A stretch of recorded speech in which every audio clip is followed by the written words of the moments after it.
سلام، روز خوش. امروز میخوایم شما رو با درب‌های ریلی آشنا کنیم. درب‌های ریلی از سری جک‌های الکترومکانیک ریلی که متناسب با رنج وسیع از کاربردهای مسکونی، اداری و صنعتی طراحی گردیده است.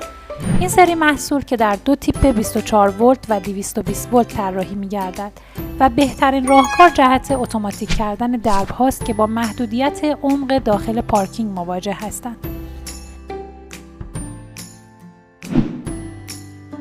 تعدادی از ویژگی‌های این سیستم: طراحی ظاهری منحصر به فرد، شناسایی دقیق ابتدا و انتهای مسیر توسط میکروسویچ مکانیکی، کدپذیری برای هر ریموت کنترل در 2 کانال فرکانسی، قابلیت نصب در سطح و در ارتفاع متناسب با شرایط محیطی، عملکرد 3 سرعته هوشمند به همراه شناسایی برخورد با مانع، قابلیت تنظیم میزان حساسیت به موانع در طی مسیر.